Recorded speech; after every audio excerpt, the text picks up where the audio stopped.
Olá, boa noite. Estamos de volta com mais uma live do canal A Era do Avatar. Hoje estamos recebendo os professores Alexandre Campelo e Palmeirim Soares.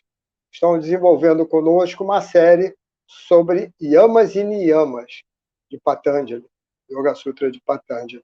E hoje eles vão tratar dos dois primeiros Niyamas, que são Saucha e Santosha. Eles vão tentar condensar os dois assuntos nesta live. Que assim que terminar essa série de Yamas e Niyamas, o Palmeirim vai iniciar uma série de estudo da Bhagavad Gita e o Alexandre vai iniciar uma série falando dos santos e sábios da Índia, do Oriente e do Ocidente. Eu já estou curioso para ver. Eu queria pedir àquelas pessoas que não se inscreveram, que, por favor, se inscrevam no nosso canal, Era do Avatar. É uma forma de fortalecer o canal para que esse canal leve esse conteúdo maravilhoso que a gente tem apresentado aqui. Esse elogio não é para mim, que sou o dono do canal, esse elogio é para os convidados, para a qualidade dos convidados que são parceiros nossos. E para que esse conhecimento seja levado a mais pessoas, é importante que vocês curtam o conteúdo, compartilhem, se inscrevam, porque vocês dão mais sustância, como se diz, ao nosso canal. Nosso canal é pequeno, não tem pretensão profissional, não tem pretensão financeira, mas queremos passar o conhecimento num espírito de serviço altruísta, de seva, como se diz na Índia. Agora eu queria fazer um registro que não tem diretamente nada a ver com o assunto que nós vamos tratar nesta live, mas isso que eu vou falar é uma manifestação do canal, né? É sobre um assunto que nós tivemos conhecimento de uma detratação que foi feita em relação ao mestre Sai Baba, Bhagavan Shri Satya Sai, porque este canal aqui é um canal independente, não é um canal da organização Sai. Aqui nós temos muitos palestrantes, muitos convidados, muitas pessoas que estão conosco, que são devotas de Sai Baba, mas esse canal é independente. Para vocês terem ideia, no início de maio nós vamos começar uma série com o meu amigo Priyarupa Dasa, que é devoto de Krishna, né? Vai falar sobre Rama, etc. E o Alexandre é discípulo de Paramahansa Yogananda, não é devoto de Sai Baba. Mas eu quero fazer esse registro e até no sentido de alerta aos devotos de Sai Baba que possam vir a procurar, e aqueles que já procuraram e fizeram curso de Vedanta com essa turma, que seguem um determinado mestre, que por várias vezes já emitiram conceitos assim, injuriosos, depreciativos sobre o trabalho de Sai Baba, sobre a personalidade e o trabalho de Sai Baba. Eu não falaria essas coisas num canal no YouTube ou qualquer outro canal de comunicação da organização Sai, porque nem teria autoridade para isso e não acharia ético falar isso lá. Mas aqui, como o canal é meu, eu falo o que eu quero. Verdade? Então, o meu alerta é para os meus irmãos que são devotos de Sai Baba e que pagam para aprender sobre Vedanta com discípulos de um mestre que, no seu conjunto, detratam o trabalho de Sai Baba. E Sai Baba dá a nós, os seus devotos, material farto sobre Vedanta, diariamente, discursos, livros, máximas. E é curioso que essas pessoas que se dizem devotas, e são verdadeiramente, são sinceras, devotas, bom, tenham que ir buscar o conhecimento que elas têm na mensagem de Sai Baba, pagando curso para outras pessoas que sempre foram hostis ao trabalho de Sai Baba. Para contextualizar, eu vou dizer a vocês, eu não vou citar o nome, porque eu não vou... Seria antiético citar nomes. É um mestre de Vedanta seguidores, e um deles, um professor, gravou um vídeo que titulou Complexo de Brahman, em que ele critica mestres e supostos avatares como falsos gurus, falsos mestres. E ele fala de uma forma generalizada, mas ele cita um nome, Sai Baba. É direcionado. Ele não citou os outros. Quem são os outros? Citou Sai Baba. Então, o negócio dele, a diferença dele é com Sai Baba.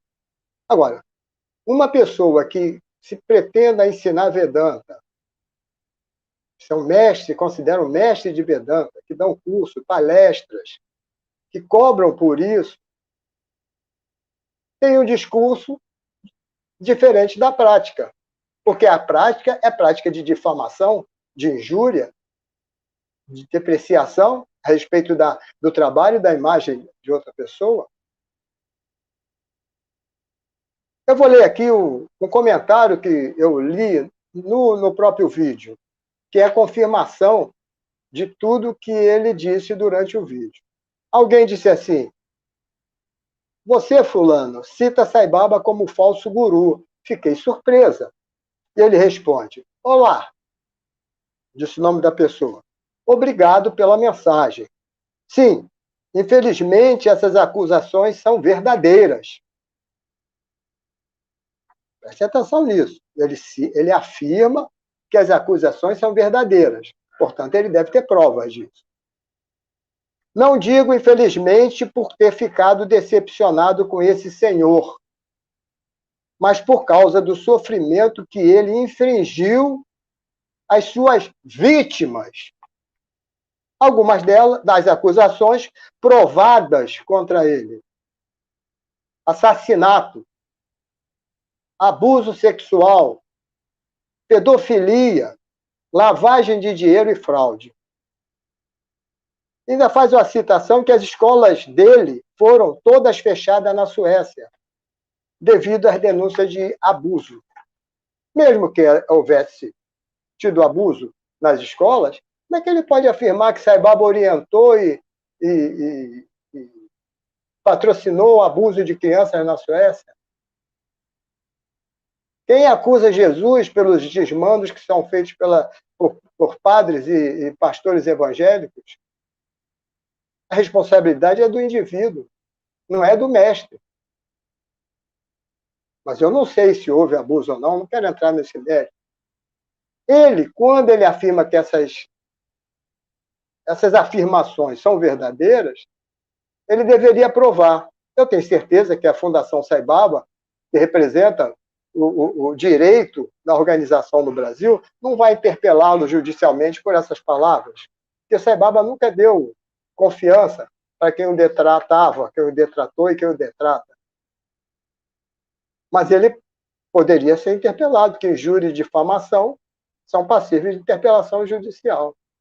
Agora, há uma coisa que Sai Baba sempre diz: as injúrias direcionadas a outras, elas voltam para a pessoa que cometeu a injúria.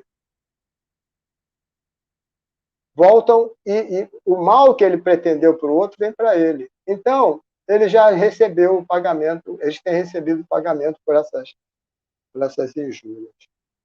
E eles, eu queria, só para terminar, dizer que eles cobram por isso, eles vivem disso. Eles vivem do Vedanta. Eu não creio que vivam mal, não. Eles têm muitos seguidores, têm muito prestígio, e muitas pessoas os seguem, pagam cursos, pagam eventos. Eu conheço, eu sei o que eu estou falando. Eu vou deixar para o Palmeirim fazer um complemento ao que eu estou dizendo. Não quero comprometer o Palmeirim, essa fala minha é de responsabilidade total e absoluta minha, eu, cidadão. Não tem nada a ver com a organização Sai Baba, nem com o Palmeirim. Mas o Palmeirim me citou algo que eu poderia citar aqui, mas eu preferia que ele falasse porque ele tem a informação mais direta a respeito disso. Eu vou chamar, então, os nossos convidados. Palmeirinho, antes de iniciar a live, eu quero que você complemente a isso que eu falei, a informação que você deu a respeito, sem citar nomes, por favor, do mestre que comandava uma turma que não acreditava na fatalidade de Saibaba, e que dizia isso abertamente, e que naturalmente influenciou seus discípulos. Mas que quando Saibaba fez uma Hassamad, ele fez uma declaração pública. Por favor, fale disso para a gente começar a nossa live, antes que seja tarde demais. Namastê, boa noite a todos, é um prazer estar aqui, Alexandre, querido irmão Betinho também. Sim. O que acontece? Esse mestre que é um mestre de Vedanta, muita boa reputação, inclusive, não me consta que haja qualquer coisa que possa denegrir a imagem dele, nunca ouvi nada, nem soube de nada, né? Mas ele tinha umas restrições com o Saibaba. Ele uma vez veio ao Brasil e quando perguntaram a ele, um devoto de Saibaba perguntou a ele o que ele achava de Satya Sai Baba, se ele era realmente um avatar ou não, um verdadeiro mestre ou não. A resposta dele foi uma resposta evasiva, não é? Que ele disse: não importa o que eu penso, o que você pensa, é isso que importa. Então, é uma saída pela tangente, né? Porque quando você tem um mestre e a pessoa ali que está numa atitude de devoção ou a pessoa foi assistir porque admirava mesmo, ele é muito inteligente, né? Muito preparado, claro, né? E ela espera uma resposta que seja verdade e não uma resposta evasiva. Mas ele deu essa resposta evasiva, naturalmente, porque ele achou que não deveria ferir os sentimentos da pessoa, entendeu? Não sei qual foi a intenção dele, não posso nem julgar isso. Mas o fato é que um discípulo dele, nessa época, foi meu professor de sânscrito, durante um ano, né? E esse professor de sânscrito, né, que era brasileiro, também discípulo de Hermógenes, discípulo assim, entre aspas, né? Hermógenes nunca se titulou guru, mas a gente considerava ele guru. A gente vivia ali na Academia Hermógenes. Ele conviveu comigo na Academia Hermógenes, esse que foi meu professor de sânscrito. Num determinado momento, ele foi para a Índia, ficou 5 anos lá no ashram desse mestre e aprendeu sânscrito, aprendeu Vedanta, voltou muito bem preparado e dava aula de sânscrito, deu aula para mim. E ele disse que, sim, antes dele ir para lá, ele já recebia aulas de sânscrito aqui, não é? De discípulos daquele mestre. E ele não acreditava também no Sai Baba e tudo, achava que era falso. Quer dizer, acreditar ou não no Sai Baba, isso é um direito da pessoa, quer dizer, ninguém é obrigado a achar que Sai Baba é correto, e todo mundo tem o direito de desconfiar. Eu, por exemplo, quando eu vejo alguém, principalmente se for no Brasil, que se diz guru, ou que é considerado guru, a primeira coisa que eu digo para mim mesmo é assim: é falso.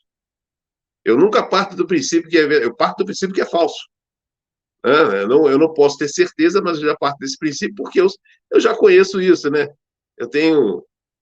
Acabamos de ter há pouco tempo aí um famosinho aí com um rico, com Astra, inclusive na Índia, tudo que apareceu aí, foi pego, né, fazendo coisas muito equivocadas, né, que um guru jamais faria, enfim. Mas esse que foi meu professor, ele foi à Índia. Você está sem som, Betinho? Você está falando alguma coisa? Não? Não, esse guru que você falou teve situações que foram provadas e ele confessou, o que é Não, eu sei, diferente ele de você fazer confessou, eu sei. ilações, né? Nós estamos falando do guru brasileiro agora, né? Esse que confessou aí. Sim. Mas, enfim, esse que foi meu professor de sânscrito, antes de ir para a Índia, ele não acreditava em Sai Baba. Aí ele foi para a Índia, passou lá 5 anos. Ele voltou para mim dizendo o seguinte: um dia ele resolveu, por curiosidade, ir ao ashram de Sai Baba. E ele quis participar do Darshan. O Darshan era o momento que Sai Baba passava entre as milhares de pessoas que iam lá todos os dias. Era extremamente difícil você ficar na frente. Você tinha que acordar muito cedo, 3:30 da manhã. Ele acordou muito cedo, porque ele queria ficar na frente, acordou muito cedo mesmo, acho que 3 horas da manhã, e conseguiu ficar na frente. Esperou até 7 horas da manhã, sentadinho lá até 7 horas da manhã, e conseguiu. E ele disse que estava assim, é, aquele barulho normal, né? Pássaros, pessoas, ele sentado. Aí ele disse que na hora que apareceu a pontinha laranja de Saibaba, naquela hora houve um silêncio absoluto. Os pássaros pararam de cantar. Essa foi a primeira coisa que ele achou super estranha. Os pássaros pararam de cantar. Silêncio absoluto. E ele começou a entrar. E ele disse que sentiu uma comoção, uma coisa que ele nunca sentiu antes. Ele disse que o que ele sentiu foi, assim, muito poder. Discípulo desse mestre, né? Que foi para lá com essa ideia. Sentiu muito poder. Ele não conseguiu falar. E ele disse que Sai Baba veio andando e parou na frente dele. Essas são coisas que Sai Baba sempre fazia, essa espécie de lila, né? Parou na frente dele e ficou parado. Ele não sabia o que falar e falou assim: Swami, abençoe meu país. Aí Sai Baba fez a pergunta que ele fazia sempre, né? Aquela pergunta recorrente: de onde você veio? Né? Que era uma pergunta com sentido duplo, né? Você veio de onde? Às vezes a pessoa respondia: eu vim do Brasil. Ele ria, virava as costas e ia embora. Porque não era a resposta que ele esperava, né? De onde você vem ou de onde você veio, né? Então as pessoas não entendiam por que ele faz essa pergunta sempre, né? Então ele perguntou: de onde você vem? Aí eles assim: eu venho do Brasil, abençoa meu país, por favor. Aí ele olhou e falou para ele assim: tá abençoado o seu país. Aí foi embora. Então ele disse para mim que, olha, não sei te explicar, mas eu nunca senti isso na minha vida. Nunca sentiu isso com ninguém, né? Foi o que ele disse. Foi essa aí. Agora, depois desse evento, o Sai Baba, em 2011, morreu. Em 2011, esse mestre que tinha esses discípulos, esse professor de sânscrito, que foi meu professor de sânscrito, que ficou lá na Índia, que também, né, tinha esse guru lá. Esse guru, depois, na morte de Sai Baba, ele foi lá no ashram de Sai Baba para falar a respeito de Sai Baba. E falou muito bem da importância de Sai Baba na Índia, da mudança, da transformação na Índia, por causa das universidades, das escolas, do trabalho de serviço, tudo isso. E esse fato, esse guru, esse professor de yoga brasileiro, ou desconhece ou não quer falar, né? Porque a última coisa que eu soube de Dayananda com relação, desculpe ter falado o nome, em relação a, a Sai Baba, é que ele esteve lá na Índia, isso foi fotografado e filmado, ele falou muito bem de Sai Baba. Então, é isso, né? Agora, assim, esse professor brasileiro aí que está falando essas coisas, eu espero que ele continue falando. Eu espero que ele tenha, na verdade, um sentimento de ódio tão grande. Calma, não fiquem assustados com o que eu vou falar. Eu espero que ele tenha um sentimento de ódio tão grande por Sai Baba, mas tão grande, que ele não consiga mais pensar em nada mais além de Sai Baba. E assim, como houve no passado um detrator de Krishna, que odiava tanto Krishna, mas por causa desse ódio ele não conseguia parar de pensar nele e não pensava em mais outra coisa, ele só conseguiu pensar em Deus o tempo todo, mesmo com ódio. E aí ele conseguiu o objetivo da vida, ficar concentrado o tempo todo em Deus e se iluminou. Eu espero que aconteça isso com esse irmãozinho, professor de yoga, que ele se ilumine com essas ideias dele. Foi equivocado, é só isso que eu tenho para dizer. Não é? Mas isso aí, Sai Baba já tinha dito que isso aconteceria, isso é um negócio normal. Sai Baba nunca se incomodou com isso, né? Ele mesmo disse: olha, eu não me incomodo que as pessoas falem, podem falar o que quiser, não me importo com isso. Faz parte. Palmeirinha, mas o meu enfoque da minha fala não foi represário ao rapaz. Ah, eu sei que Foi não. para alertar, foi para alertar as pessoas que buscam o conhecimento em detrator e detratores do mestre que elas se dizem devotas e seguidoras. É, Isso eu já vi um tanto aí. Então, é, era isso que é. eu queria falar. Eu Eu não estava entendi, no entendi. script de você falar tanta coisa assim, Não, eu não. sei, mas Inclusive, eu falar quis o contar nome. essas histórias aí, quis lembrar também desse indivíduo que odiava Krishna na época, que se iluminou. Krishna deu iluminação a ele porque ele não parava de pensar nele. É E, verdade. e isso é uma coisa até muito interessante, né? Porque você vê que o importante não é o meio. mas é o fato de você pensar o tempo todo em Deus, seja lá como. Você se funde, né? Sai Baba disse que essa pessoa se fundiu a Krishna, verdadeiramente, como yogi, de tanto odiá-lo. Mas aquele ódio fez com que ele pensasse nele o tempo todo. Então é o que eu posso desejar. Mas é isso. Alexandre, você quer fazer algum comentário e já entrar no assunto de hoje, Salcha e Santosha? Namastê, queridos. Assino embaixo em tudo que o Palmeirim falou. E é o reino da dualidade no qual nós vivemos. Infelizmente, foi assim na época de Krishna, foi assim na época de Jesus, não é? Essa batalha espiritual entre luz e trevas, inveja, invejosos, como Krishna mesmo fala no Bhagavad Gita, os invejosos de Deus, não é? As batalhas entre suras e asuras, sempre existiu, sempre foi assim. Agora, quando nós vemos realmente um professor, infelizmente, é triste. Eu assisti ao vídeo, eu sei do que vocês estão falando, é triste, é lamentável. E nós vemos movimentos hoje tentando trazer um yoga que não é o yoga, que não é yoga. Porque, inclusive, yoga sem Deus. Não existe yoga sem Deus. A não ser que você traga um yoga que não é o yoga da Índia. Você está criando um novo yoga.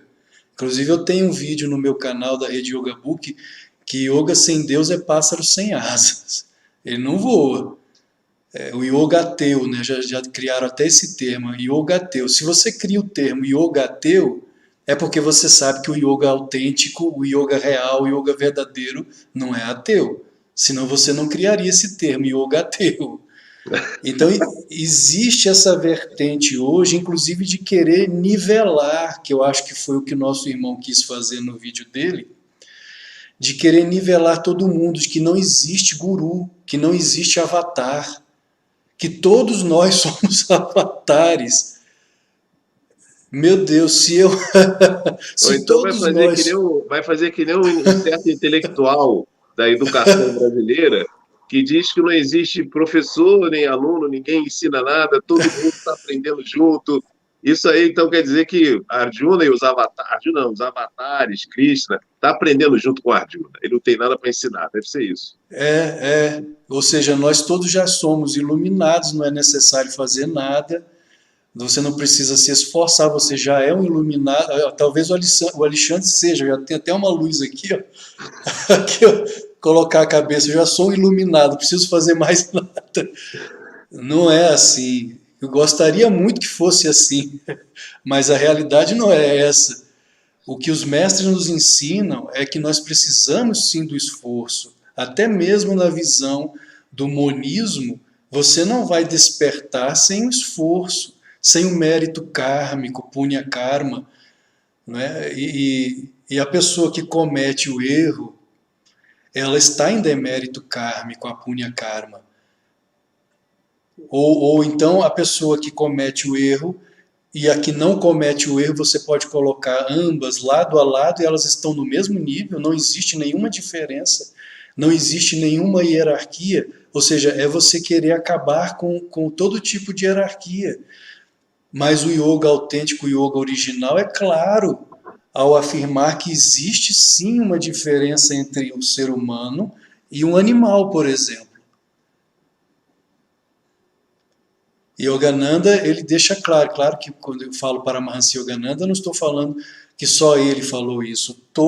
Você pega Patanjali, que inclusive é o sistematizador desses angas, não é que nós estamos comentando aqui nessas lives, ele deixa claro, o Tantra deixa claro a respeito do Sushumna Nadi, dos centros de energia. Os animais, eles não têm o mesmo sistema cérebro-espinhal que o ser humano tem dos chakras.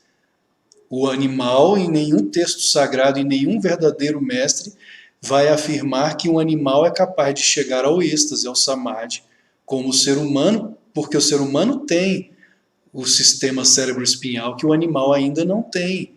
Então, você querer colocar o ser humano no mesmo nível do animal é negar o yoga. Você está criando um yoga que não existe. não dá para nivelar todo mundo. Os textos sagrados são claros, ou então nós não podemos mais utilizar os textos. Então, pegue a Bíblia, jogue a Bíblia de lado, pegue os sutras de Patanjali, coloque de lado, Bhagavad Gita coloque de lado, Srimad Bhagavatam, os Puranas coloque de lado, e agora nós vamos criar o nosso yoga, sem os mestres, sem os textos sagrados, porque eles não valem mais, não servem mais para nada. É esse tipo de yoga que na verdade é boga, e inclusive o professor Hermógenes, ele foi muito claro sobre isso, sobre a diferença entre yoga e boga. O professor Hermógenes é para ser reverenciado não como um avatar, mas como alguém que merece sim a nossa reverência, porque ele foi professor de yoga. O Hermógenes foi. Eu sinto orgulho de conhecer pessoas como o Palmeirim, como o Betinho, de ter amizade com vocês que conheceram o professor Hermógenes. Aquele foi professor. Hermógenes foi. Ou você Tenho sabe, orgulho disso. sabe, Alexandre, até hoje eu agradeço aqui nas minhas orações, de manhã eu faço minhas orações, eu agradeço a Deus por ter conhecido o professor Hermógenes. Agradeço várias coisas na minha vida, porque acho que gratidão é fundamental. Agradeço muitas coisas, mas incluo o professor Hermógenes, porque eu conheci o professor Hermógenes com 18 anos de idade, né, eu era um jovem, e a partir daí minha vida, minha juventude foi maravilhosa. Eu pude, eu pude desfrutar da companhia, da amizade do professor Hermógenes, aprendi muito, né? Trabalhei para ele, aprendi com ele, convivi com ele, viajava com ele. Então, isso foi uma época maravilhosa. Íamos para seminários, participei de inúmeros seminários. Betinho também, né? Betinho sempre junto também. Participamos de seminários o tempo todo e, nossa, e eu, assim, nunca convivi com uma pessoa tão boa, tão elevada na minha vida. Ele, certamente, ele, como sempre falava, não era um guru, não era iluminado, mas eu estou para ver ainda, estou para conhecer Não se alguém fazem tão... mais professores de yoga como antigamente. Infelizmente, igual o É, professor Hermógenes ainda não nasceu. eles estão tentando, tem vários tentando aí ser como o professor Hermógenes, mas é muito difícil, é um ser muito... Assim como o Chico Xavier e o Divaldo Franco, por exemplo, no Espiritismo, são sui generis. Eu acho difícil nascer igual no Brasil, vai levar muito tempo. Da mesma forma, professor de yoga com o professor Hermógenes, para quem conviveu, como eu e o Betinho, é realmente muito difícil.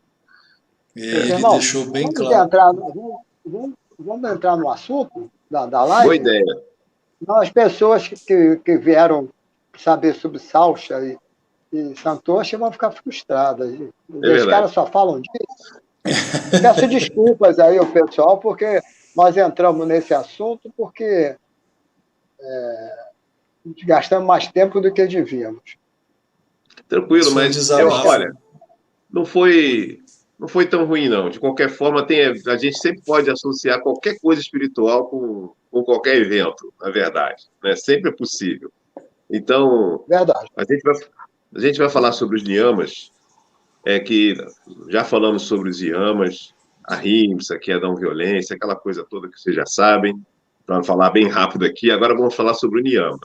Os niyamas, segundo passo do Ashtanga Yoga, do livro de Patanjali, que é esse darshana de yoga, essa escola de filosofia do hinduísmo chamada yoga, uma escola maravilhosa, infelizmente muito deturpada, né? Mas aqui no Ocidente houve muita deturpação mesmo, mas nós estamos aqui representando o professor Hermógenes e grandes mestres como Yogananda, Satya Sai Baba, Swami Shivananda, que nos ensinaram e nós somos fiéis reprodutores das palavras deles.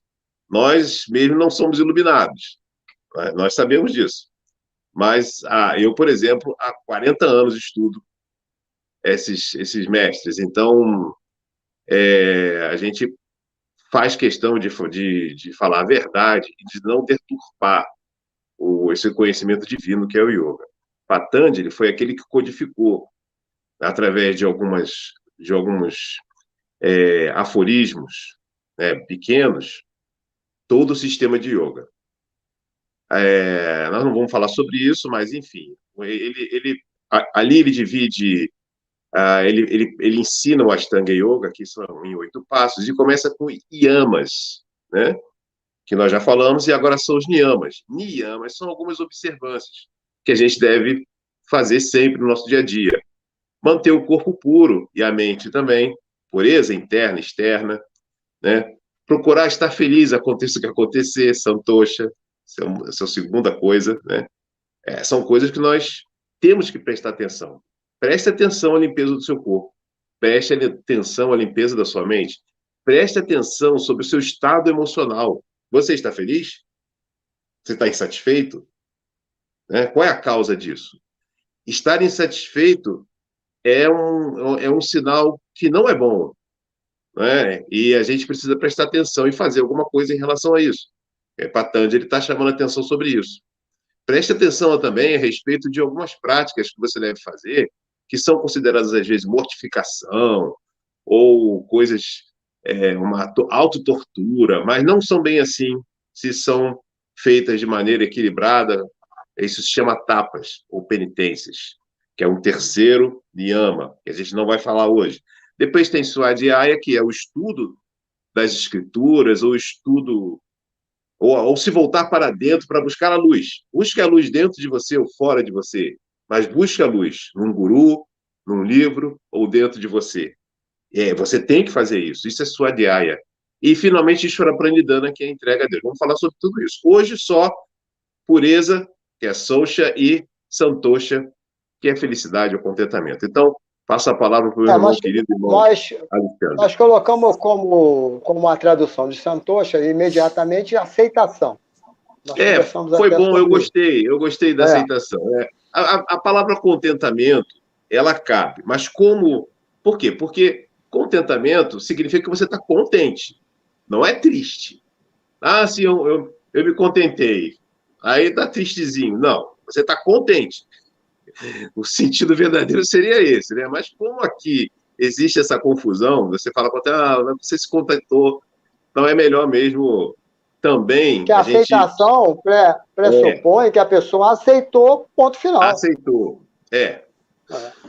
Mas, hoje em dia, as coisas estão tão estranhas, né? Que qualquer coisa que você fale gera problema ou dúvida. Então, a gente está aqui para esclarecer. Começa esclarecendo aí, Alexandre. O Socha, né? Todo nos yamas e niyamas tem sempre os 3 níveis, né? Que é o físico, mental e espiritual.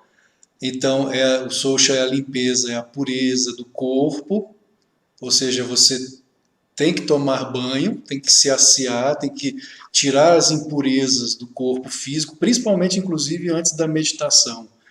Você vai praticar a sua meditação, primeiro tome o seu banho, se for possível, tome um banho de ervas, né? Até eu acho muito interessante o banho com flores ou com essências. Isso purifica, já vai te levando a um estado mental de relaxamento, porque antes da prática da meditação é importante o relaxamento, um yoga nidra, aí você vai entrando na prática propriamente dita do Raja Yoga, da meditação.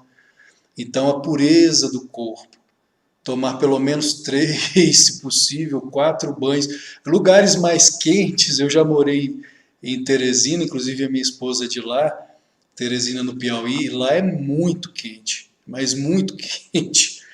E lá você tem que tomar pelo menos 4 banhos para tirar o calor, né? Para você aguentar o calor. Eu me lembro até que uma vez eu estava em um determinado local e eu ouvi 2 pessoas conversando, falando mais ou menos assim, que em Brasília as pessoas não tomam banho. Eu estava passando e essas pessoas falaram, Brasília as pessoas não tomam banho. Eu parei, como é que é? Eu sou de Brasília. Eu sou de Brasília, como assim que Brasília o pessoal não toma banho? E aí a moça falou, não, eu estive lá, eu fiquei um tempo lá, as pessoas não tomam banho. Não, mas não é assim. Como assim não tomam banho? A diferença de Brasília para Teresina, a temperatura às vezes chega a 42 graus em Teresina. Então, ou você toma banho 3, 4, 5 vezes por dia, ou você não vai suportar o calor. Em Brasília não é tão quente assim. Claro que tem o período do verão que chega a 35, 36 graus, mas as pessoas, é óbvio que as pessoas tomam banho não 4 vezes por dia, né? Mas a pureza do corpo, a pureza da mente, existe até aqueles desenhos que a gente via na infância, tinha o capetinha e o anjinho, né? O capetinha falava de um lado, vai lá, faça isso, faça aquilo outro, e o anjinho vinha do outro lado, não faça isso, meu irmão, não faça isso, meu filho. Quando nós procuramos a prática do yoga, da pureza mental, inclusive Yogananda, ele dá até uma técnica, porque sempre vai ter, de um lado, os pensamentos negativos que invadem as nossas mentes, e do outro lado, o seu desejo por Deus, pelas coisas corretas, né, pelo Dharma. Yogananda fala assim, quando vierem pensamentos negativos, pensamentos ou sentimentos negativos, como inveja, ciúme, sentimentos de raiva, você para e repete para você mesmo, isto não sou eu, isto não sou eu. Pensamentos positivos, pensamentos de amor, sentimentos de amor, de compaixão, você para e repete, isto sim sou eu. Essa é uma forma de você manter a mente purificada, né? Sem a invasão de Maya em sua mente. Yogananda ele sempre faz a analogia do yoga, do hinduísmo com o cristianismo. E ele fala, Maya, se você faz promove esse diálogo interreligioso com o cristianismo, seria Satã. No cristianismo, Maya é Satã personificado. Satã é Maya personificado. Então, aqueles pensamentos negativos, sentimentos negativos, provêm de Maya. Isso não é o Alexandre que está falando. Isso é Paramahansa Yogananda em seus escritos. Então, uma forma de você manter a mente purificada é selecionar os pensamentos, selecionar os sentimentos. E a purificação da alma, que é o terceiro estágio, é por meio das orações, dos mantras, não é, da meditação, de pranava japa, a repetição dos nomes e dos mantras, que na visão do cristianismo seriam as orações jaculatórias, né? Você pode até criar a sua própria oração em que você fica mentalmente repetindo aquele mantra, aquilo de tanto você repetir mentalmente é lançado no inconsciente. Depois o inconsciente ele fica repetindo aquele mantra ou aquela oração jaculatória, sem que você repita, o inconsciente fica repetindo, você vai dormir e ali o seu inconsciente está repetindo aquilo. Isso é uma forma de purificação da mente, né, e da alma. E o inconsciente chega um momento de tanto ele repetir ao longo dos dias, ao longo dos meses, em que ele lança essa repetição, essa oração, na superconsciência. E quando a superconsciência, que já é Deus em você, recebe aquela oração, a superconsciência responde como ondas de bem-aventurança, né, de alegria interior. Existe até uma história de um monge, um dos discípulos de Yogananda, bem interessante sobre essa questão. Mas eu já passo para você novamente, Palmeirinho. Depois eu conto essa história, ou eu conto logo. Pode contar, tá bom isso aí, pode contar. Complementa.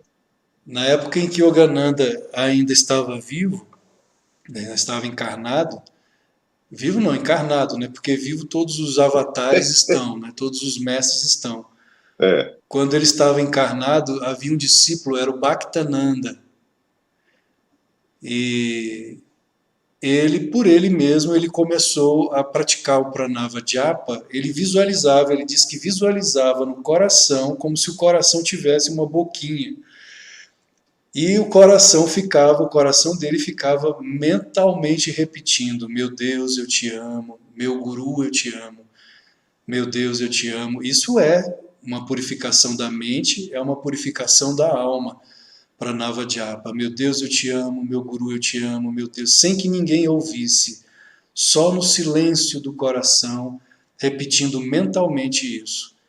Passaram-se alguns anos ele repetindo o mesmo mantra: Meu Deus, eu te amo, meu guru, eu te amo, até que um dia o próprio Yogananda veio na direção dele, olhando nos olhos dele, e disse a ele: Eu também te amo, eu também te amo. Ele contou essa experiência em uma palestra, e um outro monge, ouvindo essa experiência dele, resolveu praticar, fazer a mesma prática do Pranava Japa. Só que Yogananda já não estava mais encarnado, já não estava mais aqui. E ele pensou: bom, que pena que o mestre não está mais em corpo, né? Mas vou fazer essa mesma afirmação: Meu Deus, eu te amo, meu guru, eu te amo. E ele começou então a praticar. Levaram-se alguns meses. Certo dia ele estava no aeroporto esperando o momento do embarque. Estava ali sentado em um canto, repetindo mentalmente, sem verbalizar, só na mente. E ele repetia: Meu Deus, eu te amo, de olhos fechados, boca fechada. Meu guru, eu te amo. Meu Deus, eu te amo. Meu guru, eu te amo. E ele disse que uma criança, uma menininha, surgiu do nada, veio correndo até ele, o agarrou no pescoço e disse no ouvido dele: Eu também te amo, eu também te amo, eu também te amo. Ele levou um susto. A mãe da criança veio, pegou a criança, pediu desculpas a ele sem entender o que estava acontecendo e levou a criança e ele continuou ali, sentado, fechou os olhos e continuou, em silêncio, mas mentalmente repetindo: Meu Deus, eu te amo, meu guru, eu te amo. Quando a criança vem pela segunda vez, o agarra no pescoço e fala no ouvido: Eu também te amo, eu também te amo, eu também te amo. Quando isso ocorreu pela terceira vez, a ficha caiu. E ele compreendeu que era o próprio Yogananda que estava falando através daquela criança. Porque a princípio ele havia pensado: que pena que o mestre não está mais aqui em corpo para me dizer isso. Só que todos os corpos pertencem, é um avatar, é uma encarnação divina. Todos os corpos pertencem a ele. E aquela criança então veio para provar a ele: Eu também te amo, eu também te amo, eu também te amo. Então, Pranava Japa é uma prática de purificação e é uma prática de conexão, né, com Deus. Muito bom. O Sai Me Baba lembrou. sempre disse que, hein, Palmeiras? Sai Baba sempre disse que as práticas devocional, elas têm o objetivo de purificar a mente, não é de dar Sim. realização a ninguém. É um estágio intermediário, que vai levar a pessoa à possibilidade do conhecimento, mas a mente tem que estar purificada através das práticas, é exatamente isso que você está falando. E tem Então, 3 níveis também, não é? Em sânscrito eu não me recordo agora, mas são 3 níveis. Você começa, isso se você for fazer em casa, né? Não na rua. Na rua é só mentalmente, mas em casa você pode começar com voz alta: Meu Deus, eu te amo, desde que você não vá perturbar os seus vizinhos, nem os parentes.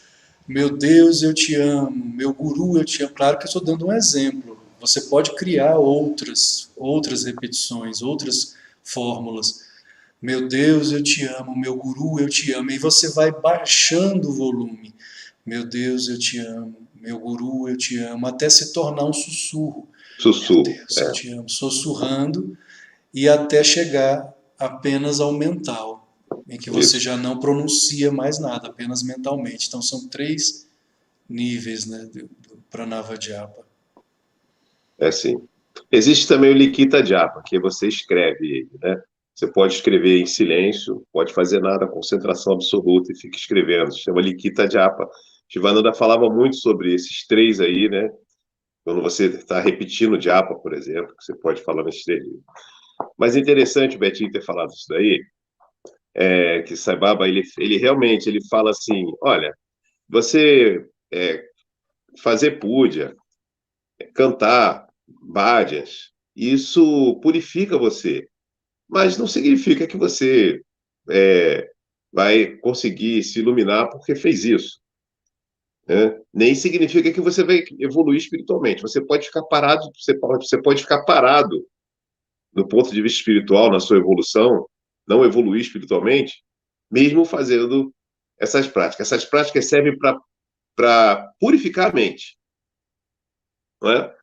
É preciso ficar atento a isso, porque a vida espiritual é muito mais do que isso tudo. Mas é engraçado, não é possível você. Isso é uma premissa que já está ali no Yoga Sutra de Patanjali. Não é possível você alcançar a percepção daquilo que você realmente é, não é? Ou se estabelecer na sua própria natureza, usando as palavras de Patanjali, se estabelecer na sua própria natureza, que isso é o Atma, não é? Aquilo que você já é, sem que você purifique, sem que você faça a purificação. Isso é impossível. Existem pessoas, inclusive, que ficam fazendo práticas de pranayama, de hatha yoga e de mantras para despertar Kundalini, mesmo que não tenham vida ética. E isso só traria problemas. Os mestres já cansaram de falar sobre isso, né? Você vai desenvolver alguns poderes, você não vai se iluminar se você não fizer essa prática preliminar de pureza, e não é possível que você fique maluco. O mais provável é que você enlouqueça, que você não vai conseguir lidar com várias manifestações que você não vai estar, seu sistema nervoso não vai estar preparado para isso. Você não vai ter força moral para lidar com essas coisas e você vai enlouquecer. É simplesmente isso, né? Então, o primeiro passo é esse, até mesmo para você não ficar maluco.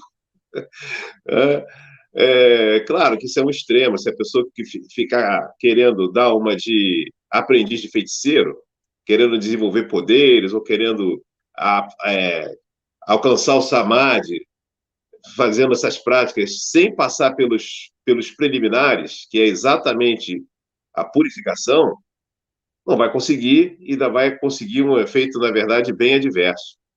A gente falou sobre os yamas anteriores. Né? Você vê, olha só uma reflexão que isso eu estou falando da minha parte, tá? Estou tirando aqui os mestres daqui, mas eu, analisando, uma coisa que eu estava analisando, é o seguinte, Patanjali começa falando sobre os yamas de pureza. Se você pensar bem, cada um dos yamas anteriores nos ajuda a purificar. Na verdade, quando você pratica amor ou ahimsa, você está eliminando coisa ruim de você, por exemplo, ressentimento, vingança, tudo isso você tem que eliminar através de ahimsa. Isso são coisas ruins que você tira de você. Isso é uma espécie de purificação, né? Na verdade, todos os yamas, se você pensar bem. Quando você fala a verdade, você não quer mais enganar as pessoas, não fica mais bolando aquelas coisas do mal, né, de prejudicar o outro. Tudo isso são impurezas. É mentira, tudo isso. Isso, quando você tenta controlar a energia sexual, você controla seus pensamentos, pensamentos que são indevidos, não é? Tudo isso é uma forma de purificação. Então, é engraçado que ele fala, vamos praticar agora Socha, a pureza. Mas ele já estava ensinando a se purificar antes. E mais engraçado ainda, que hoje a gente vai falar de Socha e Santosha, não é? Os três niyamas que vêm depois, que nós não vamos falar hoje, que é Tapas, Swadhyaya e Ishvara Parinidhana, esses três ele agrupou e deu nome a eles. Logo à frente, assim, não sei se é no próximo versículo ou alguns versículos depois, ele chama de Kriya Yoga. E nem é a Kriya Yoga do Yogananda, né? É a Kriya Yoga que o Patanjali chama de Kriya Yoga. Que é o quê? É a penitência, Swadhyaya também, que é estudar, e Ishvara Parinidhana. E essas três coisas que ele chama de Kriya Yoga são para quê? Para purificar. Então, o cara só está falando de pureza. Os yamas são pureza. Aí vamos começar o niyama. Pureza. É o primeiro. Os outros três, o objetivo é purificar. Tudo purifica, né? Então, você não é um negócio estranho? Mas meditando sobre isso, se você pensar bem, tudo que a gente faz na vida espiritual, tudo que você fizer, seguindo as escrituras, né, fazendo com a atitude espiritual correta, não é? Com dedicação, com sinceridade, é uma forma de purificar qualquer coisa. Pode falar qualquer coisa, o que oração não é uma forma de purificar. Você está pensando em Deus, está eliminando os pensamentos ruins, que você elevou sua mente, está purificando. Você está fazendo purificação o tempo todo. Eu acho que, lendo algumas coisas de Shivananda, quando ele comenta esse versículo aí, esse aforismo, né? Que Swami Shivananda ele cita algumas práticas que eu acho, na minha opinião, como Shivananda fala sobre essas coisas ali, que eu acho que Patanjali quis também. Porque por que ele cita, se tudo purifica? Por que ele cita aquilo ali? Porque deve ter alguma coisa, talvez, que você deva prestar atenção, não é? Tem coisas que as escrituras ensinavam, a gente tem que lembrar que Patanjali escreveu o Yoga Sutra como uma forma de compilação dos Vedas. Os Vedas têm várias práticas, né? A parte de Karma Kanda dos Vedas, que não é a parte final, não está falando de Vedanta, né? Patanjali não estava falando de Vedanta, embora todo o ensinamento dele pode ser interpretado do ponto de vista de Vedanta. Ele era um iluminado, ele sabia muito bem, mas ele quis fazer esse trabalho. Então, lembrando que o Patanjali, ele traz esse livro, esse conhecimento védico. E ali na parte Karmakanda dos Vedas, são ensinados rituais, são ensinadas práticas, não é? E essas práticas de purificação, elas são importantes. Por exemplo, praticar jejum é uma prática que purifica. Purifica o corpo e purifica a mente. É uma purificação espiritual também. Aqui no Ocidente, a gente fica muito voltado para essa parte física, né? É uma tendência. Mesmo os espiritualistas aqui, eu percebo isso. Mesmo espiritualistas, vou fazer jejum por causa da saúde. É uma coisa normal. Mas existe a coisa mais importante do jejum, que é o efeito espiritual, se você fizer com a atitude correta. No mínimo, você tem que entregar a Deus, fazer aquilo aquilo que a gente fala, né? Você pode fazer qualquer ação com qualquer atitude. Vou fazer isso aqui que eu quero ficar bonito, né? Para as gatinhas gostarem de mim. Vou emagrecer, vou ficar bonitinho, as gatinhas vão gostar de mim. É uma maneira de você fazer jejum, é uma motivação. Mas se você usa a motivação espiritual, né? Vou fazer esse jejum como um sacrifício e entrego a teus pés, Senhor. Porque este corpo deve ser puro, porque é o seu templo. E o propósito dele é ser puro para que o Senhor nele resida e que eu sirva a humanidade através desse corpo, né? E possa adorar o Senhor. Então, com essa postura, e se você faz o jejum, não só o seu corpo, que era o que você queria antes, vai ser beneficiado, mas isso é um efeito secundário do ponto de vista espiritual, não é o mais importante, afinal, você não é o corpo. A gente tem que desistir dessa ideia de ficar concentrando as nossas energias, a nossa força, para obter saúde só por saúde, não é? Ou beleza só pela beleza. Não tem problema beleza. Deus gosta de beleza. Mas que isso seja o segundo plano. O primeiro plano tem que ser espiritual. Então, acho que o Patanjali ele está chamando a atenção para o fato de que existem práticas importantes de purificação que os Vedas ensinam. Tudo é purificação. Mas existem práticas que vão purificar o corpo e a mente. Aliás, Santosha, ou melhor, Santosha é para isso, né? São as duas coisas. Por exemplo, se você faz jejum, você atende as duas coisas. Existe uma prática de jejum de 12 dias ensinada nos Vedas. Eu não sei se é na parte daquele Veda que ensina a medicina, a Ayurveda, não sei se é de lá, mas, enfim, existe essa prática que o Shivananda cita, que faz parte, segundo o Shivananda, do que o Patanjali queria também propagar ali, né? Porque, veja bem, o aforismo não detalha. Só quem pode decifrar isso é o mestre, que não é o nosso caso, né? Então, me parece que o Patanjali, ele, já que tudo isso é pureza, e o que vem depois também é pureza, ele quis chamar atenção para isso também. Mas agora a gente tem que saber que, sim, ele está chamando atenção para a pureza. Por quê? E já começou com pureza, né? O primeiro niyama é pureza. Por quê? Porque é o mais importante. Mesmo que tudo depois que venha seja uma espécie de pureza, é o mais importante. Você tem que lembrar que se você não se preocupar com a pureza, principalmente mental, não é? Você não vai conseguir. E nem vai ser feliz. Tá bom, não quero saúde, não, quero ser feliz. Precisa praticar pureza, de uma forma ou de outra. Eu me lembro do guru do Hare Krishna, que eu gosto muito dele, né? O Prabhupada, porque o Prabhupada é muito sério. Para mim é um homem santo, não é? Ainda que não seja um iluminado, eu não sei, mas ele era um homem santo, sincero, verdadeiro. Ele disse que via Krishna e falava com Krishna. Eu acredito nele. Eu sinto muita força no Prabhupada, muita força mesmo. Para mim é um autêntico guru. Mas ele dizia assim: se você não fizer sacrifício, né, que está parecendo tapas, mas como eu estou falando de jejum, que Swami Shivananda cita como uma forma de praticar Sousha, se você não fizer sacrifício como jejum, ou como controlar seus sentidos, por livre e espontânea vontade, a vida vai obrigar você a fazer isso, de um jeito ou de outro. A vida vai te obrigar, só que vai ser muito pior. Quando a vida obrigar, é porque é um resultado do karma, do mau karma. E aí você vai ser obrigado a fazer sacrifício de um jeito ou de outro. Não vai poder comer carne, nem gordura, nem açúcar, né? Vai poder comer só frutinha, esquece doce, aquela coisa toda. Não seria melhor você ficar fazendo um pouco de tentar purificar seus desejos, controlar seus sentidos antes, para que a vida não obrigasse você, e aí você permanece feliz sempre, né? Mas a gente não recebe esse tipo de educação. Então, eu acho que é importante que a gente lembre disso.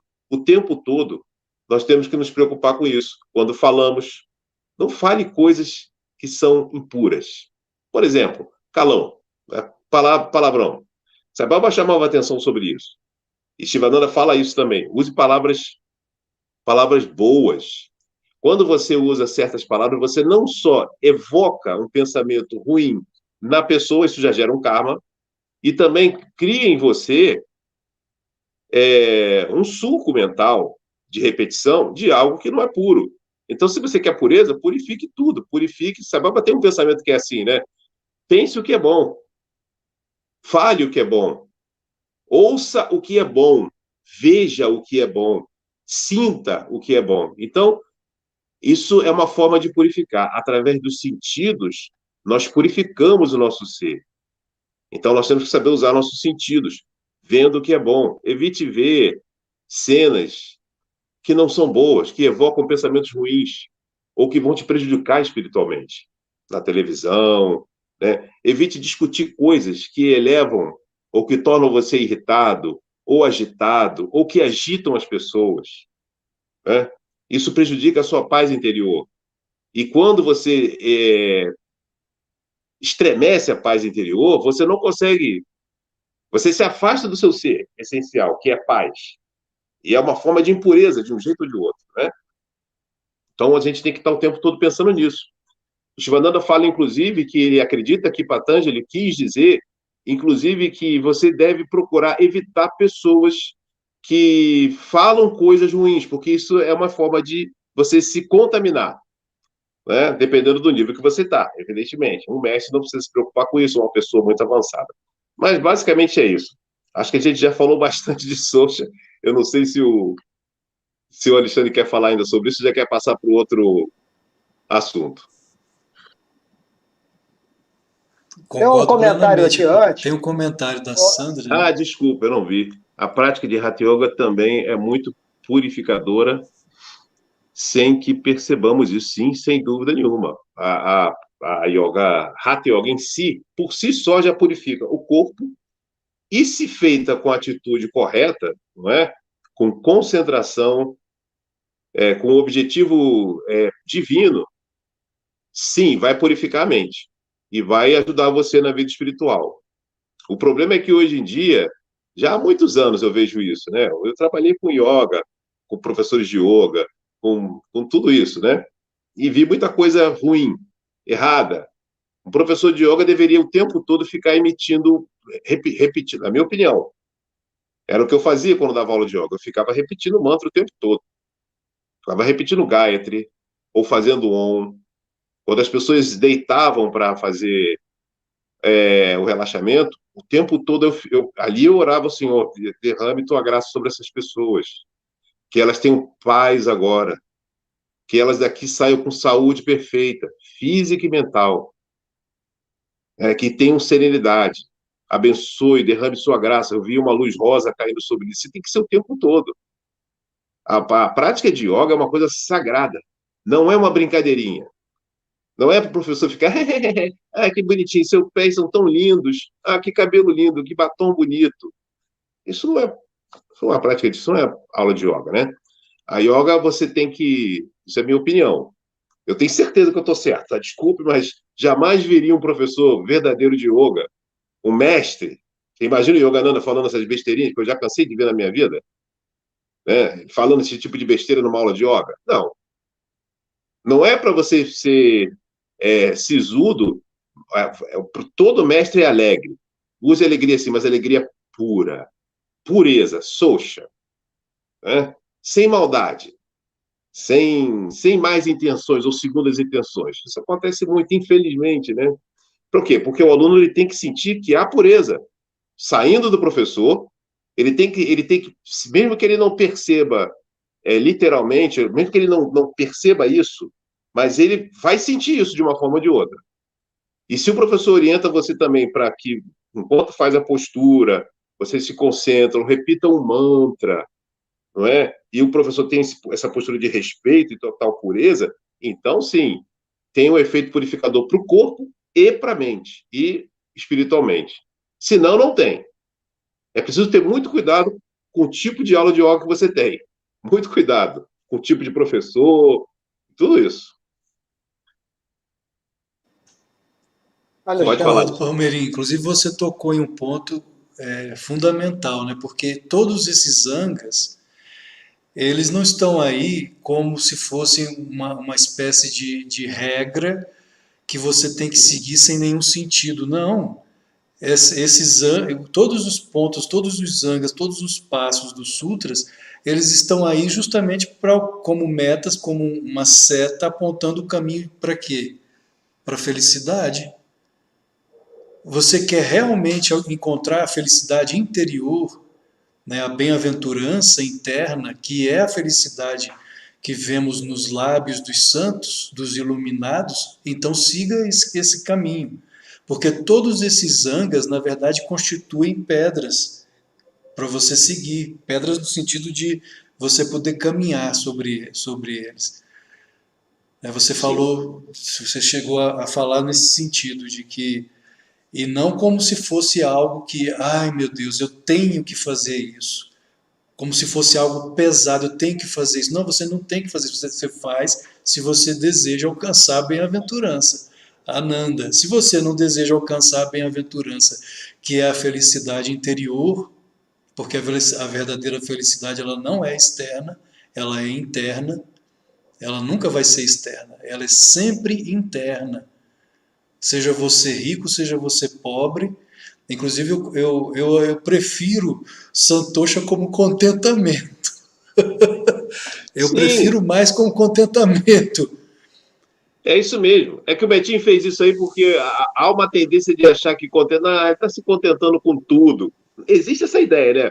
Ah, o rapaz se contenta com tudo. Parece uma coisa que é, vamos dizer assim, apática.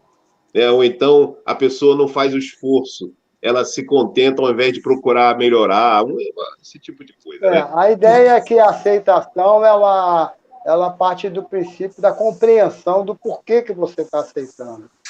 Foi nesse Uhum. sentido que eu achei que a aceitação seria um bom termo para... Mesmo assim, pode ser mal interpretado. Hoje em dia as coisas estão muito estranhas, como eu disse. A gente pode tentar É fazer de verdade. tudo, mas sempre tem um malabarismo, tem sempre uma manipulação da linguagem. Hoje em dia as palavras não significam mais a mesma coisa, porque há uma manipulação feita de propósito para confundir as pessoas. e as O pessoas não idioma está saberem mais significado. contaminado, né? O É, idioma está contaminado, verdadeiramente. exatamente. Não, Mas, então queremos Alexandre, contaminar continua. cada vez mais. Então você fala aceitação, você aceita tudo. Qualquer coisa você pode ser interpretado. Por isso que no fundo, o sânscrito e o yoga são o sânscrito é uma linguagem filosófica, não é? Espiritual, filosófico, mas espiritual, filosofia espiritual, não é filosofia intelectual puramente, não, é espiritual. E todos os termos têm um significado técnico. E traduzir sempre causa esse tipo de problema. Principalmente hoje em dia, em Kali Yuga e aqui no Brasil, né? Não é no Brasil só, é no mundo todo, onde as pessoas estão deturpando tudo. Esse professor mesmo, que a gente citou aqui, brasileiro, ele mesmo, eu estava assistindo a um vídeo dele, ele dizendo assim, bom, Krishna foi um professor de yoga. Como? Krishna foi o quê? Um professor de yoga? Isso aí é manipulação, gente. Não se fala uma coisa dessa. Krishna foi um avatar. Krishna é Deus encarnado. É o seu próprio Senhor encarnado. Você não pode, de forma nenhuma, dizer que Krishna é um professor de yoga, principalmente aqui, onde as pessoas sabem que professor de yoga é professor que está dando aula de yoga. Que é isso, gente?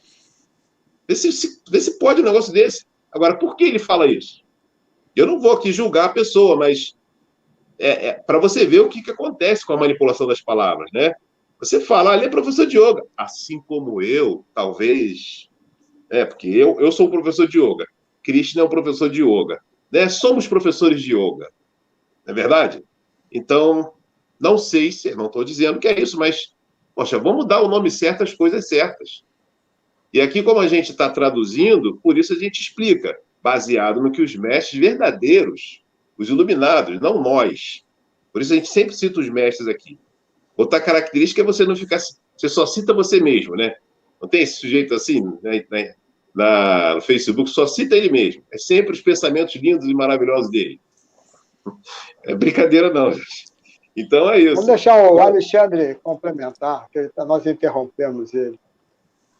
Mas isso é bem sério mesmo, Palmeirinha. É não acreditar nos santos, né? E os santos existem. Queiramos ou não, eles existem. Nós não vamos ver santos dobrando esquinas. Não é a pessoa santa, o Jivamukta, ou o Paramukta, ou o Avatar, é raro. Mas o fato de ser raro não significa que não exista. Não é? Então é lamentável quando você ouve algo do tipo. Mas voltando ao Santosha, o Santosha, o que é o Santosha? Se não existissem os santos, jamais haveria Santosha também. O contentamento, você estar feliz internamente, você está cheio de bem-aventurança. Você só alcança Santosha autêntico se você estiver cheio de Deus dentro de você, cheio de bem-aventurança. Aí eu lembro, inclusive, de passagens da Bíblia. Queiramos ou não, a Bíblia é um texto védico. A Bíblia é um texto védico. Como é que é? A Bíblia é um texto védico. A Bíblia é um texto védico. Tudo que está na Bíblia, e Yogananda provou isso. Não só Yogananda, mas outros, não mestres, mas teólogos, estudiosos dentro da própria cristandade.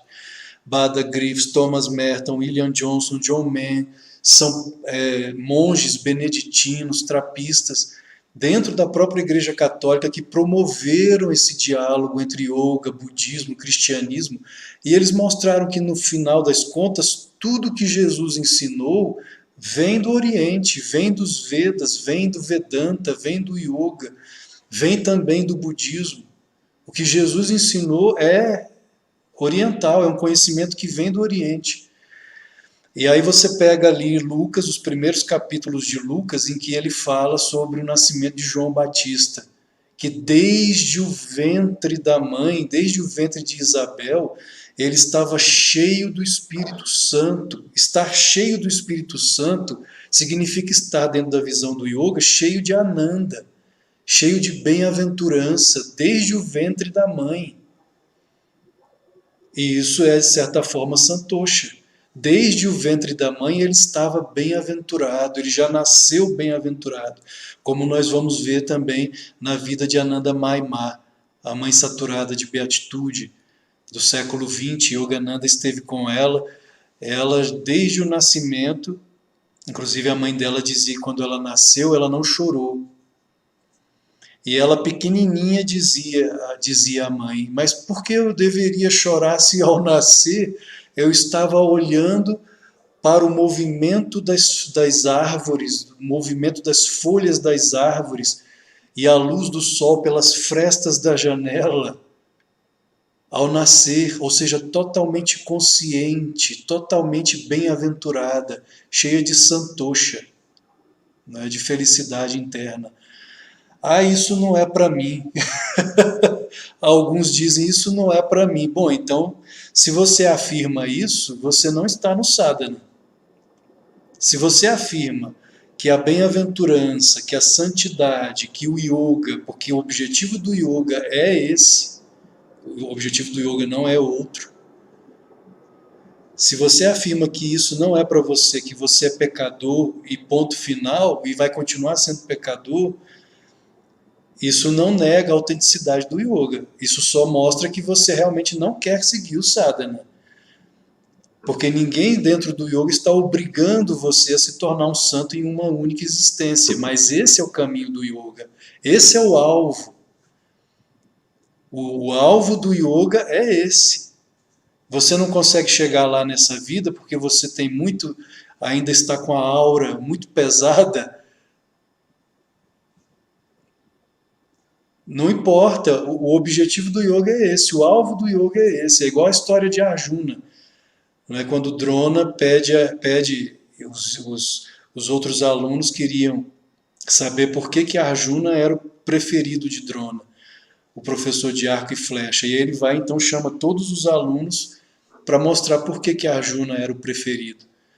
E ali ele coloca um passarinho de madeira no galho da árvore, vem um dos alunos, aponta o arco e a flecha, Drona pergunta, o que é que você está vendo? Ah, estou vendo as montanhas, as nuvens, a árvore, o passarinho. E aí Drona fala, atire. E ele atira a flecha e a flecha vai longe. Aí vem o segundo, o que é que você está vendo? Estou vendo a árvore, estou vendo o galho, o passarinho, atire. Ele acerta na árvore. Aí quando chega a vez de Arjuna, Drona pergunta, o que é que você está vendo? Estou vendo a pupila do olho do passarinho. Nada mais, nada mais. E ele então acerta a pupila do olho do passarinho. Então esse é o alvo. Esse é o alvo do yoga, não é outro. Se você não consegue olhar a pupila do olho do passarinho, então esforce-se mais.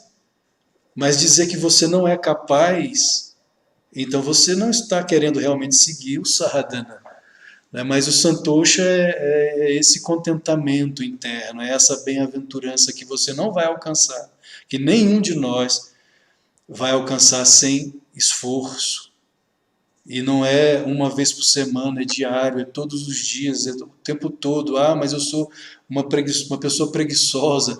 Uma das coisas que Yogananda dizia, que ele repetia muito, eu posso ver, olha só que interessante como ele falava, eu posso até tolerar a preguiça física, posso até tolerar, mas a preguiça mental, jamais, jamais. E outra coisa que ele também afirmava, jamais se coloque como alguém incapaz de qualquer coisa, porque Deus está dentro de você, o Atma está dentro de você. Certa vez uma discípula, ele pediu uma tarefa a uma discípula e ela disse a ele, mestre, eu não posso realizar essa tarefa. E ele perguntou, por que não? Se eu realizo, por que você não é capaz de realizar? Ah, mas você é Yogananda. Você é uno com Deus. E ele então respondeu, a única diferença entre eu e você é que eu fiz a minha parte. Faça a sua. Não há desculpa. Não há desculpa. E o contentamento, essa bem-aventurança, existe uma história que ele conta de um falso yogi e uma dona de casa. Um yogi que vivia na floresta em práticas de tapasia, de austeridade, jejum, meditação, Raja Yoga, meditando debaixo de árvores, em lugares ermos. E ele havia alcançado grandes poderes, né, siddhis, poderes paranormais. E em um determinado momento, ele debaixo de uma árvore, vem um passarinho e defeca na cabeça dele.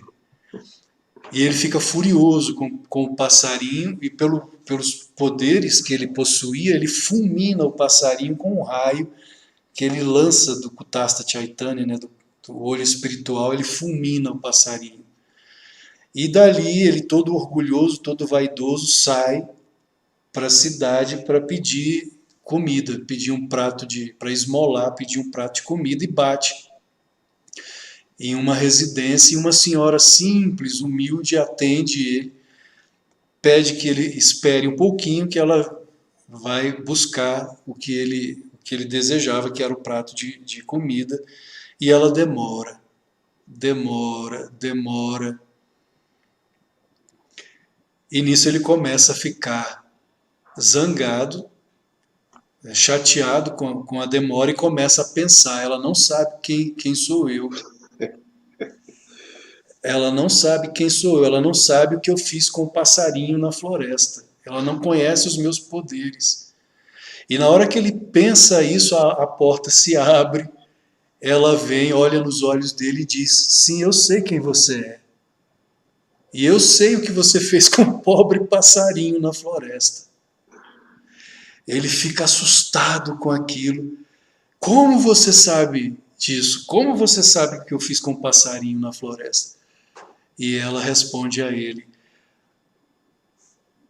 tudo que você buscou com as suas austeridades, sem qualquer amor autêntico por Deus, sem nenhuma humildade autêntica por Deus, eu alcancei em meu lar, contente, feliz, por servir a minha família, aos meus filhos, ao meu esposo. Karma Yoga, não é? Servindo ao próximo, com total humildade, com total santosha, contentamento, feliz por estar servindo a Deus no meu esposo, a Deus nos meus filhos, a Deus nos meus vizinhos, a Deus nos meus amigos, vendo Deus no outro, sem jamais reclamar de nada, feliz, contente, feliz por poder servir. Isso me lembra até o que Jesus mesmo disse, né? Essa história me lembra o que Jesus afirmou: eu não vim para ser servido, mas para servir. O filho não tem onde recostar a cabeça. Eu vim para servir, não para ser servido. E aquele falso yogi cai de joelhos aos pés daquela senhora, cheia de contentamento, cheia de santosha, né? Cheio de amor, de bem-aventurança, de alegria por servir a Deus no outro, servir a Deus no próximo. Então isso é santosha. Esse contentamento interno não é algo, inclusive, não pertence a quem vive na pobreza e nem a quem vive na riqueza. Pertence a quem encontrou Deus. E, inclusive, São Francisco de Assis, ele tem uma frase que ele diz assim: a que temer? A nada. A quem temer? A ninguém. Por quê? Porque aquele que se uniu a Deus obtém 3 grandes privilégios: onipotência sem poder, embriaguez, que é justamente essa bem-aventurança interna, sem vinho, e vida sem morte.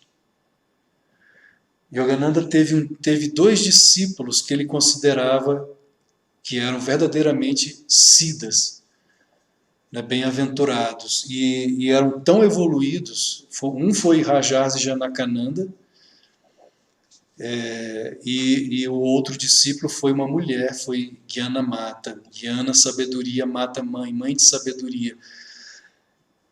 Gyanamata Yogananda disse que ela chegou a uma estatura tão grande que ele a comparava a São Francisco de Assis, Gyanamata. E ela vivia numa simplicidade imensa, sempre muito simples, cheia desse santosha. E o outro discípulo, Rajarsi, era milionário. Rajarsi foi um milionário, um santo milionário. E todos os dois tinham santosha, todos os dois tinham a bem-aventurança. Os dois foram iluminados a ponto de Yogananda elogiá-los na frente de todos os outros discípulos. Eram os únicos que ele elogiava, porque ele sabia que já não tinham mais ego, que não iam ficar com o ego inflado na frente dos demais discípulos. Inclusive ele chamava o Rajarsi de São Lin, Santo Lin.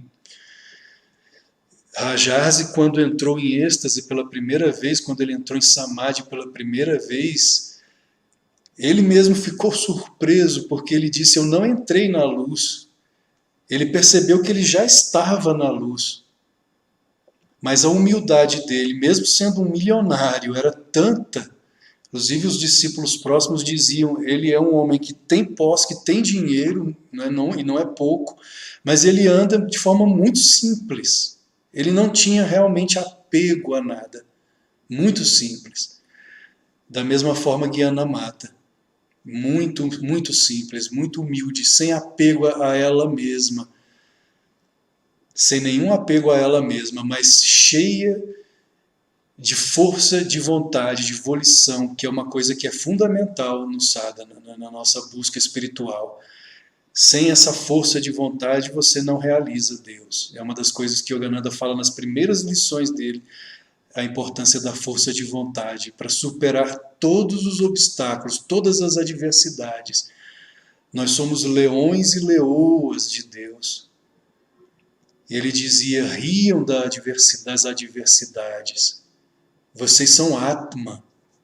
Vocês são filhos e filhas de Deus. Jamais se coloquem na posição de vítimas ou de coitadinhos, porque vocês estão ofendendo a esse poder infinito que está dentro de vocês, quando vocês se colocam como ovelhas, e não como leões e leoas de Deus. Isso, quem tem esse tipo, inclusive, ele privilegiava muito aos discípulos de personalidade forte. Teve uma vez que ele chegou a dizer que estava orgulhoso, porque ele só atraiu discípulos de personalidade forte, mas aí ao mesmo tempo ele dizia: aprendam a dialogar, os sábios trocam ideias, os tolos altercam. Então sejam sábios, sejam como a flor, né, diante das coisas corretas, mais suave que a flor, diante das coisas corretas, e diante do erro mais forte do que o trovão. Mas tudo tem a essência do santosha, do contentamento, né? Que é a bem-aventurança. É aquilo que Jesus disse: não existe bem-aventurança sem a paz interna. E Jesus deixou isso bem claro: a minha paz vos deixo, a minha paz vos dou, não vos dou a paz do mundo. Vos dou a paz de Deus, que o mundo não vos pode dar. Não existe santosha sem essa paz, que é Deus. E não existe yoga sem Deus.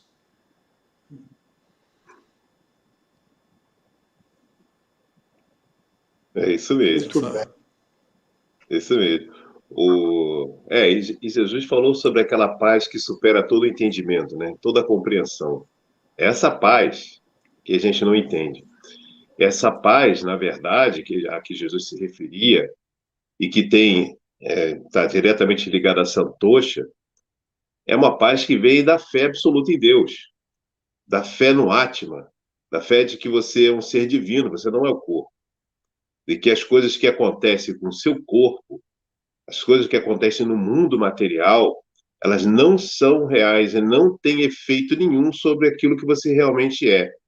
Ainda que você sinta dor física, ainda que você seja privado de coisas, confortos materiais, né, que outras pessoas possam ter, ainda assim, isso é uma ilusão. Quando você tem essa fé de que você é um ser divino e que todas essas coisas materiais elas terminam e são muito temporárias e que o apego a elas, na verdade, no início é mel, mas depois vira fel, não é?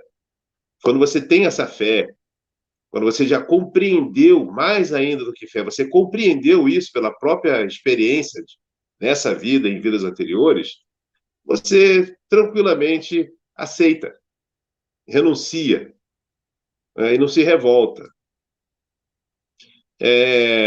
Na Bhagavad Gita, Krishna fala que se você se entregar completamente a ele, né, se você se fixar nele, assim como a Arjuna se fixou no olho do pássaro, né, ele vai cuidar de você. Isso é um ato de fé. Se você acredita nisso, olha, quem está falando é Deus, é a Bhagavad Gita, é Krishna que está falando. Se você se concentra nele, se você entrega seus atos a ele, e você tem essa fé, você não é esse corpo, você é o Atma. Acredite nisso. Você, você dê um passo em minha direção, Sai Baba fala isso, e eu darei 10 em sua direção. Esse é o ensinamento espiritual. Se você der um passo em relação a Deus, Deus vai dar 10. Então, tendo essa fé, você fica tranquilo, é uma paz. É óbvio que nós somos seres humanos, nós podemos ter algumas dificuldades, algumas coisas nos abalam, alguma perda, não é verdade? Mas se nós estamos o tempo todo lembrando dessas verdades, né, ouvindo essas verdades, lendo sobre essas verdades, meditando sobre elas, conversando constantemente com Deus e pedindo a Ele que nos dê essa percepção, essa sabedoria, essa força moral e espiritual, não é? Uma coisa é a força física. Swami Shivananda falava isso. O homem é forte, faz halterofilia, ele é muito forte. Na primeira adversidade, na primeira perda, ele chora, feito uma criança. Não tem força moral, não adianta nada.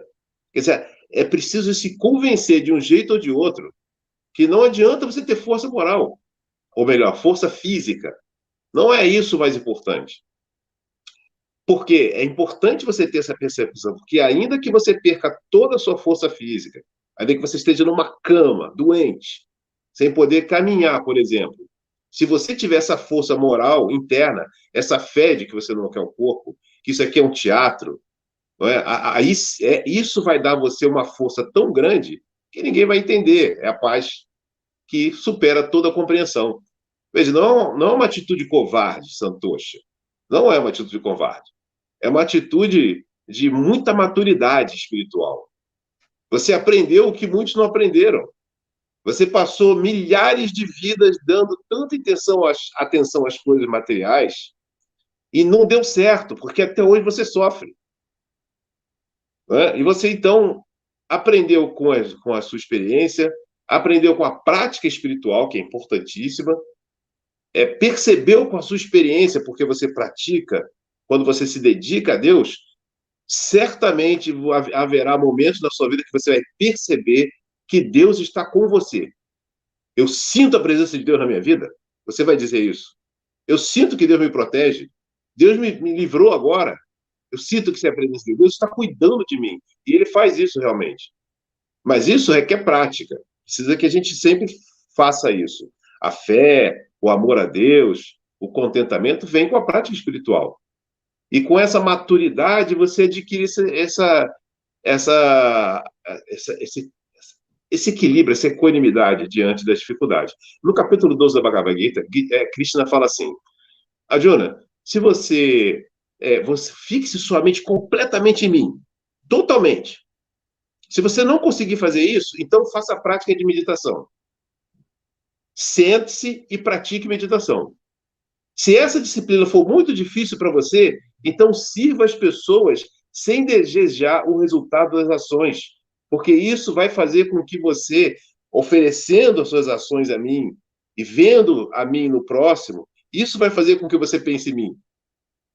Então, faça isso. Mas se ainda assim você não conseguir, então aceite de bom grado, com alegria, tudo que acontecer e tudo que eu mandar para você. Porque se você fizer isso, você vai ter paz. Essa paz aí suprema, né? Então veja que no fundo, no final das contas, aceitar o que Deus manda talvez seja a coisa mais fácil, porque ele vem descendo, ele faz, ó, não pare de pensar em mim. Não é uma coisa fácil. Você pensar em Deus o tempo todo. Ah, não consigo. Então começa a praticar meditação. Nós precisamos praticar meditação, né? Fala sério.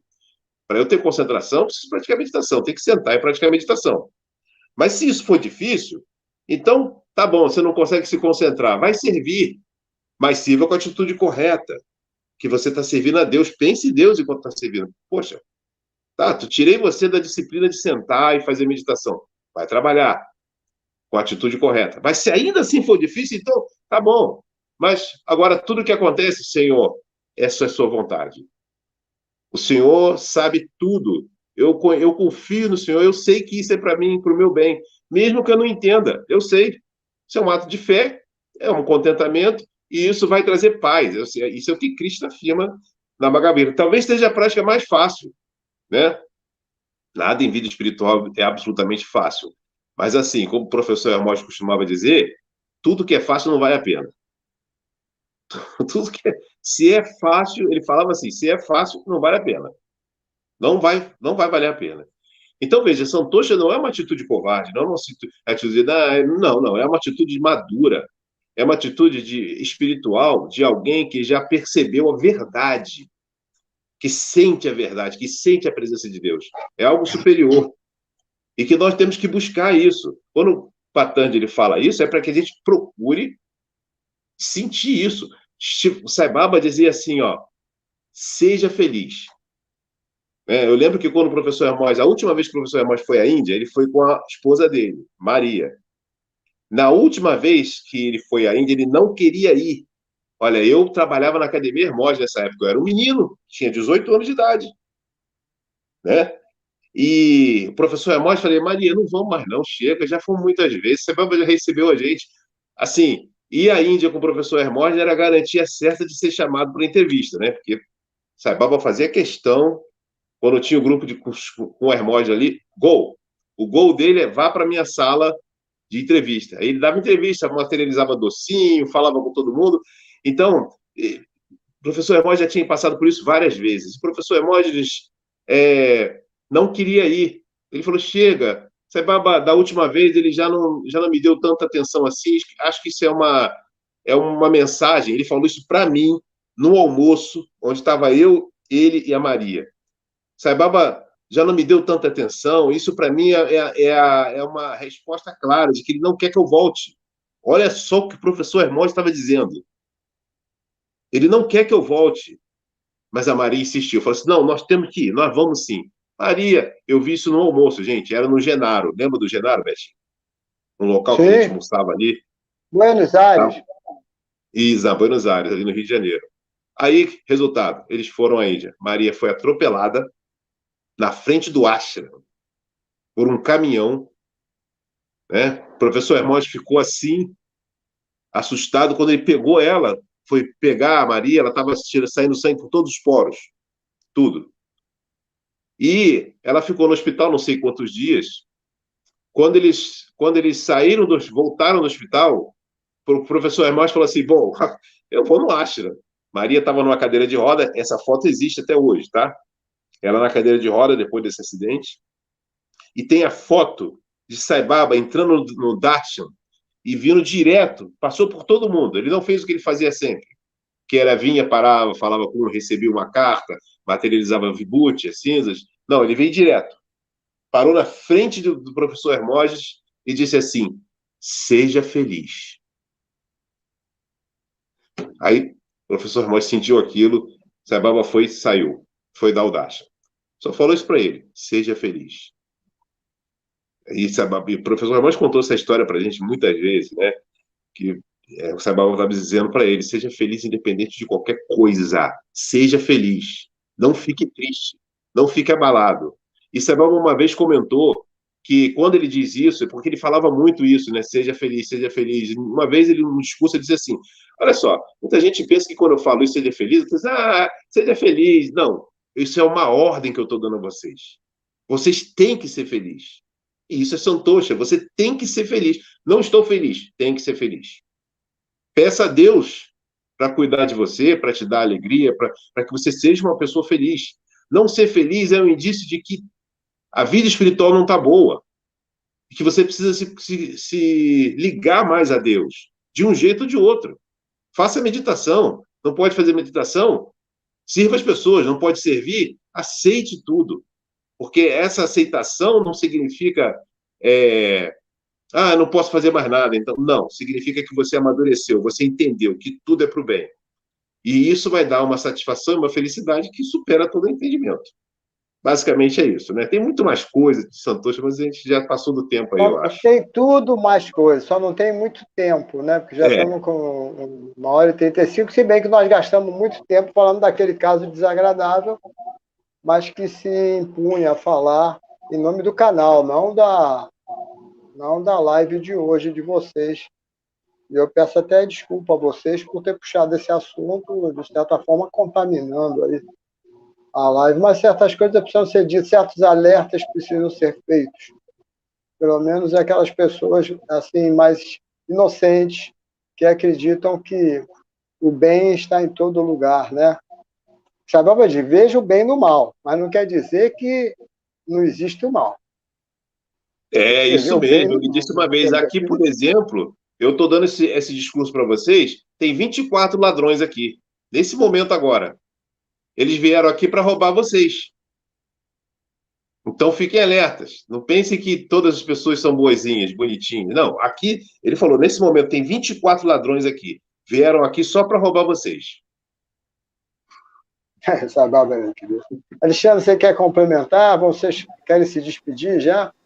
Antes, enquanto vocês vão pensando, eu vou fazer um agradecimento aqui às pessoas que estão conosco, que deixaram comentário, a Verita Sai, a Maria Barreto, a Escola de Yoga do Lago, a Sônia Mesquita, nossa irmã lá de São Paulo, que está sempre conosco, o Getúlio também, a Verônica Salgueiro e o Willington, a Isadora Pedrosa, a Iraci, a Sandra Subacruz, eu sempre tenho dificuldade de pronunciar o nome dela, Cleo Santos e David, e o Willington, que entrou aqui como no próprio celular dele. E agradecer a presença de vocês, assim, pedir desculpas também a vocês por nós termos desviado um pouco o assunto inicialmente, mas depois o que esses dois craques aí, esses dois professores maravilhosos trouxeram para a gente, compensou o tempo. Não é puxar saquismo, não, é a verdade mesmo. Vocês são pessoas especiais. Agora, se vocês aliás, o despedir... canal maravilhoso, né? Só tem pessoas especiais aqui. Todo mundo, Deusdete, o Willington, todos dando show. O Marcos Erize, muito bom. Eu falei, inclusive, hoje para o Palmeirim, Betinho, que o seu canal, A Era do Avatar, é fundamental. Porque você está trazendo, por meio dos palestrantes, o yoga autêntico, o yoga real, o yoga verdadeiro, o yoga originário da Índia, não é? Que é Deus. É Deus. Então, seu canal, deveria existir mais canais como o seu, porque é fundamental. E o Palmeirim já fechou com chave de ouro essa história do professor Hermógenes com a Maria, o que ocorreu na Índia, a presença de Sai Baba ali, pedindo que ele fosse feliz, né, apesar do que aconteceu. Isso é o verdadeiro Santosha. E o professor Hermógenes foi um exemplo vivo disso. Apesar de tudo o que aconteceu, ele foi o autêntico exemplo de Santosha. Aqui no Brasil, não sei se... Claro que existem outros exemplos, sim, mas dentro do yoga, o professor Hermógenes se sai na frente. Saiu na frente. Autêntico exemplo de Santosha. Não esqueça esse momento que eu estava ali no almoço, ele falando isso para mim ali e para ela, que Sai Baba não quer que eu vá mais. E não queria mesmo, né? Pois é. E depois É, o Divaldo Franco disse que ela deveria ter morrido naquele acidente. Ela não morreu porque... Isso foi o Divaldo Franco que falou. Ela deveria ter morrido naquele acidente. Não morreu porque Sababa não deixou. Foi o que o Divaldo Franco disse. E vemos muitos de nós, às vezes, reclamando: não sou feliz porque não tenho isso, porque não tenho aquilo, porque fulano não me deixa ser feliz. Chega a ser engraçado, né? Pra gente ser engraçado. É. tem um comentário, Depois que antes de terminar, tem um comentário curioso aqui do David, que o David diz, deixa eu ver se ele falou um Sairã, e escreveu aqui, o Luiz Mário. Eu não sei o que ele quis dizer com isso. Luiz Mário é um irmão nosso, querido, mas eu não sei o que ele quis dizer. O Luiz Mário. E botou uma risadinha aqui assim, ó. Eu não sei o que ele quis dizer com isso, não. Eu falei com o Luiz Mário Bom, hoje. Enfim, né? mandei umas fotos para ele. Olha só, vamos terminar então, né?